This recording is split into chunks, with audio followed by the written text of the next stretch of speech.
Bom, vamos falar com quem entende, pode nos explicar. Eu vou pedir que o senhor seja bem didático, viu? Porque a gente tem aqui um público que, em parte, conhece, utiliza, outra parte que ouviu falar ou que não sabe do que se trata.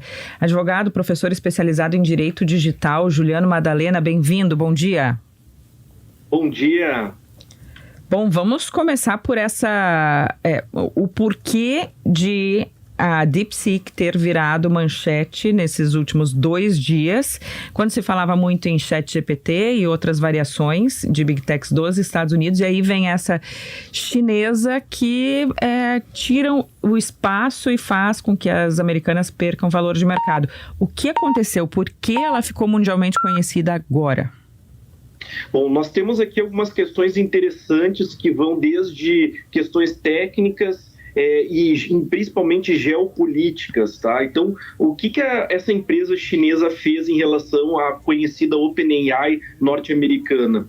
Eles conseguiram desenvolver um modelo de inteligência artificial que, em síntese, resumindo para todos vocês, ele consegue produzir algo de altíssimo nível, que alguns estudos já apontam, inclusive, melhores do que alguns modelos da OpenAI, com baixo custo. Essa questão ela é fundamental, porque toda inteligência artificial ela consome muita energia, ela consome muita demanda de recurso computacional.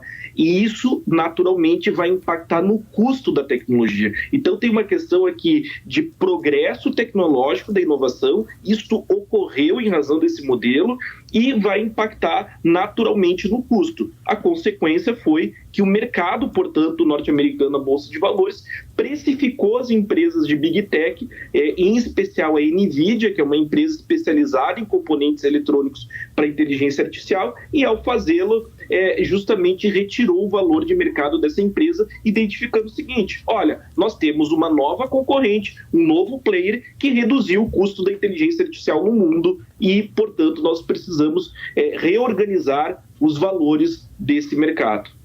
Bom, a gente tem sempre uma certa desconfiança em relação à China quando se trata de inteligência artificial, não pela capacidade deles em matéria de tecnologia, mas pela confiança em relação aos dados, por ser até um país muito fechado, né? Como é que o senhor avalia esse ponto específico, assim, da confiança no produto que eles te oferecem de inteligência artificial?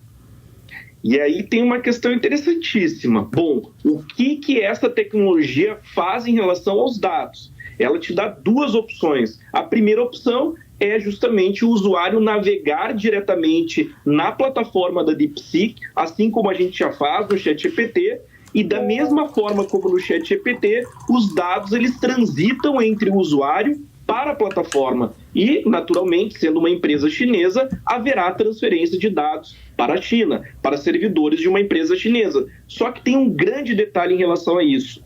A empresa também forneceu o que nós chamamos de modelo open source, ou seja, Rosane e colegas, hoje é possível que a gente faça o download da aplicação da DeepSeek, do modelo da DeepSeek, e rode essa aplicação diretamente nos nossos computadores, fazendo com que os dados não saiam justamente do Brasil e, inclusive, não saiam dos nossos computadores. Portanto, isto é outro progresso gigantesco e aqui está muito vinculado a essa ideia de geopolítica, porque os chineses fizeram o seguinte: olha, enquanto vocês americanos estão com software proprietário, nós vamos liberar o código-fonte dos nossos modelos. E isso fez com que realmente tivesse mais um impacto de progresso tecnológico, progresso jurídico e progresso de mercado. Portanto, a aplicação chinesa ela é segura e, quiçá, mais segura do que a norte-americana,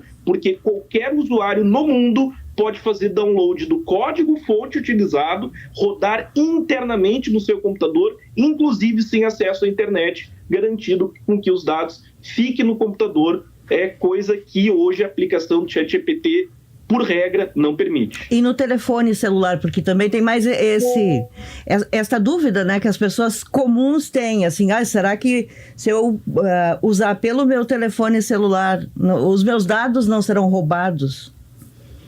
O trânsito de dados do usuário brasileiro para a China vai acontecer sempre que se utilizar as aplicações padrões. Então, hoje, por exemplo, o nosso ouvinte que for lá baixar o DeepSeek, assim como já fez com o ChatGPT, vai ter trânsito de dados entre Brasil e China. Os seus dados, as suas informações, naturalmente elas vão transitar e, como todos nós sabemos, esses modelos podem utilizar dessas informações para treinar robô. Isso, digamos, não é novidade, só vai mudar o país e, naturalmente, como você destacou, o regime. Há um regime diferente, há um viés diferente nesse modelo também. As pesquisas que nós estamos observando também mostram os contornos de vieses e, afinal de contas, o modelo é baseado numa estrutura cultural e institucional chinesa. Professor, eu vou pedir para o senhor repetir aí de uma forma mais mastigadinha para nós a diferença para o usuário e para os programadores de ter este código aberto. Que além do custo, né, pelo que eu tenho lido, a diferença da DeepSeek para suas concorrentes ocidentais, a maior diferença, a maior vantagem seria o código aberto e o custo menor. Explica para nós mais detalhadamente, basicamente, a vantagem do código aberto. E eu vou além. Será que essas concorrentes ocidentais não mudariam o seu modelo e abririam o seu código também a partir desta provocação de mercado da DeepSeek? Claro. Assim, o que nós precisamos compreender em relação ao código aberto? Então, para o nosso ouvinte saber, existem dois tipos de programas de computador. Os programas que possuem o código fechado, ou seja, nós não conseguimos ver o que tem no código, nós não conseguimos auditar, não são códigos transparentes, porque quem controla o código são as empresas. Esse é o modelo de código fechado. Por outro lado, existem os códigos abertos, em que qualquer usuário com conhecimento de informática pode fazer o download, conhecer o código e isso aumenta a transparência. Portanto, a gente vai verificar linha por linha do código e dizer se é um código que cumpre com aquilo que comprometeu. Então, código aberto é sinônimo de transparência, é sinônimo de auditoria, é sinônimo de progresso tecnológico, porque... E também consegue mais facilmente adaptar à sua necessidade, por exemplo, uma empresa, um programador, enfim. Mas e o usuário comum, professor? O que muda para ele o código aberto? Muda porque ele terá milhares de outros usuários rastreando e auditando o código para ele. Essa é a grande mudança. Enquanto o usuário, quando compra ou adquire um código proprietário, ele confia apenas em uma pessoa, ou seja, na empresa, quando há código aberto, por mais que você não conheça de computação, existe um mundo olhando para esse código e garantindo que o código é transparente e cumpre com o que ele está prometendo. Bom, eu tô tentando usar os três aqui. Ontem usei 3 que eu tenho no meu celular, tá? ChatGPT, Perplexity e DeepSeek. Eles dão respostas parecidas. Eu pedi um texto de 2.000 caracteres a respeito do mesmo assunto, fiz a mesma pergunta para os 3. O que o usuário comum, como a gente estava falando há pouco, pode esperar sobre a maneira com que cada um vai tratar dos temas. E esses dados todos, os textos eram todos parecidos, viu, professor? O início todo muito parecido. Há pouco eu perguntei para o ChatGPT aqui também, e, gente, quem não utilizou ainda é uma loucura, porque a gente começa a perguntar e ele vai respondendo. Eu perguntei qual era o melhor, qual a melhor ferramenta de inteligência artificial, DeepSeek ou ChatGPT. E eu achei bem honesto o ChatGPT, porque ele fala do DeepSeek no que ele é melhor também. O que a gente pode esperar para o usuário comum nas pesquisas, na ajuda de fato com questões cotidianas, em pesquisas normais que a gente faz? Bom, tem uma questão interessante que a gente deve destacar também para o nosso usuário. Essa aplicação chinesa, em razão do boom que ela provocou no mercado mundial, e a gente pode dizer até na evolução da computação e da inteligência artificial, ela vem sofrendo ataques cibernéticos e também um desafio de manutenção, ou seja, a gente tem observado que em alguns momentos ela está bastante lenta. Isso é importante dizer porque isso impacta o usuário. Por outro lado, toda inteligência artificial tem viés. E aqui nós temos uma inteligência artificial desenvolvida por uma startup chinesa e que está dentro da lógica de um regime, que é o regime chinês que todos nós conhecemos, que tem as suas particularidades políticas, culturais. Bom, então nós já identificamos que perguntas do ponto de vista de perguntas históricas, perguntas relacionadas ao governo chinês, a aplicação chinesa, ela sofre de um viés muito maior e inclusive de um controle, ou seja, questionamentos mais críticos, mais duros relacionados ao regime chinês, a aplicação, inclusive, responde para o usuário, vamos mudar de assunto. Então, assim, isso é algo que o usuário precisa estar atento, porque ele está realmente lidando com uma aplicação chinesa. Deixa eu lhe dizer aqui que eu fiz uma pergunta agora pro DeepSeek, que eu escrevi assim: faça uma pergunta para o especialista em inteligência artificial, no caso é o senhor, tá? E aí a pergunta foi: claro, aqui está uma pergunta que você poderia fazer. Vou mandar para o senhor. Quais são os principais desafios éticos e técnicos que a inteligência artificial enfrenta atualmente e como a comunidade de pesquisa está trabalhando para superá-los? Essa não é uma pergunta minha, é uma pergunta da inteligência artificial para o senhor, para responder os nossos ouvintes, mas achei interessante mesmo, porque é o limite ético que o senhor falava há pouco. Tá melhor formulado do que eu faria. Tenho que confessar. Muito bom. Em relação às questões éticas, é importante observar que essas empresas, e aqui a OpenAI, a empresa norte-americana, elas possuem verdadeiros exércitos de controle ético, que vão observando várias estruturas do código e ajustando para que a aplicação tenha comportamentos éticos. Pois bem, essa empresa chinesa é uma startup, é uma empresa de valor menor em comparação com a empresa norte-americana e que está ainda se adaptando. Nós não sabemos qual é justamente a inclinação ética e os esforços dessa empresa para estar dentro daquilo que nós chamamos de uma ética ou de uma moral coletiva em assuntos como suicídio, como drogas, como tráfico e tantos outros assuntos sensíveis que devem ser impostas barreiras éticas nas aplicações. Então, eu ainda sou a pessoa, professor, que acha, ainda diz, meu Deus, que loucura, olha o que está acontecendo aqui. Eu fiz a mesma pergunta, eu fiz o mesmo pedido para o ChatGPT, faça uma pergunta a um especialista em EA. Aí a pergunta veio, aqui está a pergunta, aqui está uma pergunta desafiadora para um especialista. Quais são os principais desafios para tornar modelos de IA mais interpretáveis e menos propensos a alucinações, especialmente em aplicações críticas como saúde e direito? Completamente diferente da que o DeepSeek fez. Sim. Isso se dá justamente por essas barreiras que são colocadas no desenvolvimento do código. Então a gente tem que pensar o seguinte, sobre o assunto saúde, quais são as barreiras impostas? É assim que essas aplicações trabalham, elas vão colocando barreiras por assunto, por fatias. E aí nós não sabemos como a aplicação chinesa vai desenvolver e como essa empresa chinesa vai desenvolver a parte ética dela. Até porque esse conceito de ética, desde a filosofia moral e ética, são conceitos que estão relacionados com uma ideia de cultura e de instituição dos povos. E no momento em que nós temos uma cultura que não é a ocidental, e não estou dizendo nem melhor nem pior, nós vamos sofrer alguns impactos de natureza ética, sim, quando nós estivermos convivendo, como você observa, com duas aplicações abertas em janelas diferentes. Eu puxo um pouco a brasa para o nosso assado, né? Mas tem a questão do direito autoral, por exemplo, que é uma preocupação mundial também, porque hoje, né, esses aplicativos, essas tecnologias permitem que muita gente faça, inclusive para trabalhos escolares, trabalhos universitários, faça trabalhos que não deram a ela nenhuma tarefa, nenhum trabalho de maior, né, de esforço de pesquisa. Então, não só lhe pergunto sobre o risco, né, de as pessoas acabarem, em vez de pensar, entregando, terceirizando essas tarefas, mas principalmente em relação ao direito autoral, porque daqui a pouco uma pessoa que se esforçou, que pesquisou, o que é da capacidade dela acaba sendo compartilhado e utilizado muitas vezes de uma forma que não era aquilo que se pretendia lá na origem. Olha, o teu questionamento é espetacular, é uma preocupação que eu tenho bastante, que eu falo muito sobre isso, sobre o direito autoral, e eu posso te dizer o seguinte, você foi, como a gente diz aqui no Sul, ou seja, talvez já seja tarde demais. Todas essas aplicações utilizam uma quantidade massiva de informações que são proprietárias, que são protegidas por direitos autorais.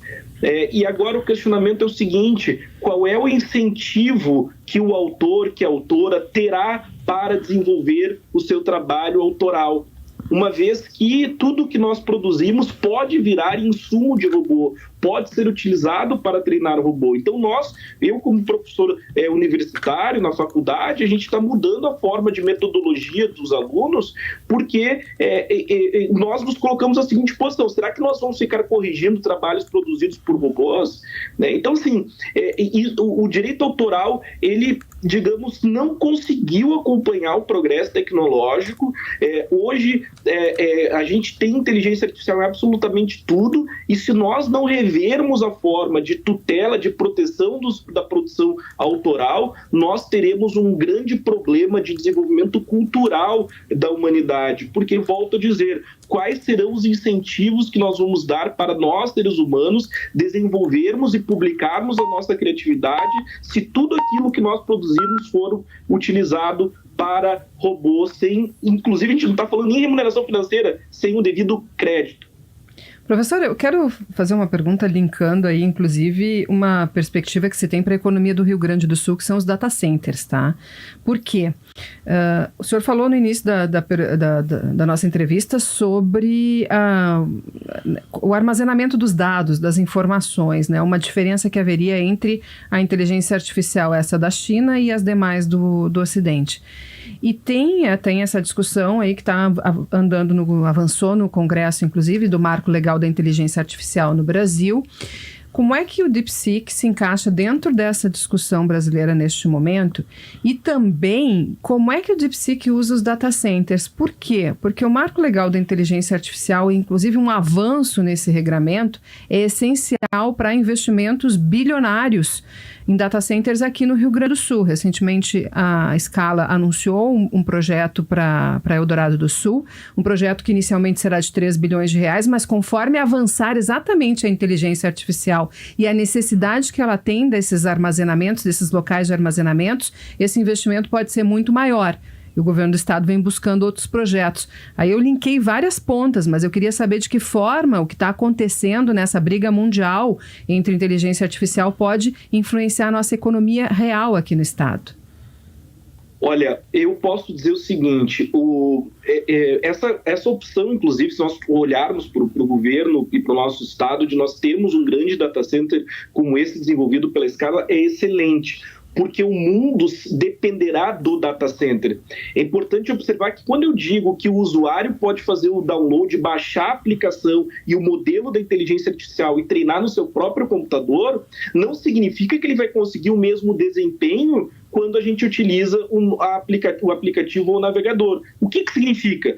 Quem quiser inteligência artificial de altíssima qualidade dependerá de data center. E no momento em que nós, no estado do Rio Grande do Sul, tivermos um data center de altíssima tecnologia, com equipamentos sofisticados e principalmente localizado no Rio Grande do Sul, nós teremos um grande desempenho, um grande ganho em processamento de informações relacionadas à inteligência artificial. E isso colocará o Rio Grande do Sul como um dos grandes players em matéria de processamento de inteligência artificial, porque eu não precisarei contratar data centers em outras localidades, em especial fora do país, impedindo a transferência internacional de dados. Localização de data center é algo extremamente relevante, e nós termos um data center perto, próximo, com uma alta capacidade de processamento, vai nos colocar, digamos, como os grandes players em matéria de processamento de dados e inteligência artificial. Para fechar da minha parte, eu quero entender com o senhor a que ponto a gente vai chegar do uso de inteligência artificial na vida do cidadão comum. Não é na sua, que é super especialista, não é do grande empresário, não é de uma empresa, é do cidadão comum, ou a pessoa que pega ônibus. A inteligência artificial pode ajudar de alguma forma, pode ajudar administrações municipais, pode ajudar sistemas de governo. Como é que isso vai nos impactar de fato daqui a... Eu sei que é difícil prever, né? Mas daqui a um ano. Olha, eu diria menos. Eu não estou dando conta de alterar as minhas apresentações, tamanho progresso tecnológico em matéria de inteligência artificial. o cidadão vai identificar, já está identificando o progresso na sua vida cotidiana, justamente porque a inteligência artificial vai permitir que nós tenhamos um maior processamento e um maior fluxo em matéria de contratos, em matéria de gestão, em matéria de governança. Ou seja, quando você fala em pegar ônibus, a capacidade preditiva, por exemplo, em matéria de trânsito, a capacidade preditiva em matéria de processamento de pagamentos, de lotação e, inclusive, de alocação de recursos, como é o caso de ônibus, vai ser impactado pela inteligência artificial. Então, o que eu digo é o seguinte, a sociedade mundial está passando por uma transformação muito impactante. Essa transformação, ela é silenciosa, é uma revolução diferente das outras passadas que nós tivemos na história mundial, em que fazia muito barulho. Portanto, é indispensável que todas as pessoas busquem conhecer um pouco de inteligência artificial, porque essa não será uma questão de futuro de 1 ou 2 anos, será uma questão do agora. E, por isso, a importância de nós observarmos o avanço dessa tecnologia.